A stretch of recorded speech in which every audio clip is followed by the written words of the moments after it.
రాష్ట్రంలో రాక్షస సంహారం జరిగిపోయింది.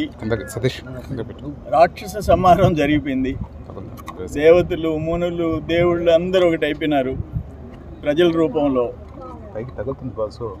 మేము ఊహించిన దానికంటే మెజారిటీ సీట్లు ఇచ్చారు. నెల్లూరు 10 వస్తాయని చెప్పేసి మొదటి నుంచి చెప్తున్నాము, 10 వచ్చేసేసినాయి. అట్లే రాష్ట్రంలో 135 నుంచి 150 అట్లా వస్తాయని ఎక్స్పెక్ట్ చేసాం. ఇప్పుడు 160 దాటిపోతున్నాయి. అంటే దాన్ని బట్టి ఈ 5 ఏళ్ళు ప్రజలు పడిన బాధ, ఓటుని కత్తులతో నరికినట్టుగా ఓటు రూపంలో ఈ ప్రభుత్వాన్ని నరికేశారు. రాష్ట్రాన్ని సర్వనాశనం చేసేసాడు జగన్మోహన్ రెడ్డి. ఒక్క ఛాన్స్ అన్నదానికి నరకం చూపించాడు ప్రజలకి. రాష్ట్రాన్ని గాడిలో పెట్టగలిగిన సమర్థత చంద్రబాబు నాయుడు గారికి ఉంది. అందుకే పవన్ కళ్యాణ్ గారి లాంటి నిజాయితీ పరుడు గుండెల్లో నుంచి ఆయన ఏం మాట్లాడినా మనసులోంచి వస్తుంది.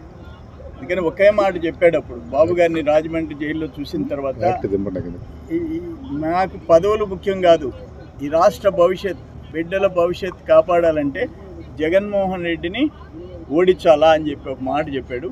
అదే ఈరోజు జరిగింది. అక్కడ కేంద్రంలో ఎన్డీఏ వస్తుంది, ఇక్కడ కూటమి అధికారంలోకి వస్తుంది. ఈ రాష్ట్రానికి గాడిన పెట్టే బాధ్యత ముఖ్యమంత్రి బాబు గారి మీద, కూటమి మీద, అందరి మీద ఉంది. డెఫినెట్గా రాష్ట్రానికి మంచి భవిష్యత్తు వచ్చింది. కనీసం రాజధాని లేదో చెప్పుకునే పరిస్థితి ఆంధ్ర వాళ్ళకి ఈరోజు వచ్చింది.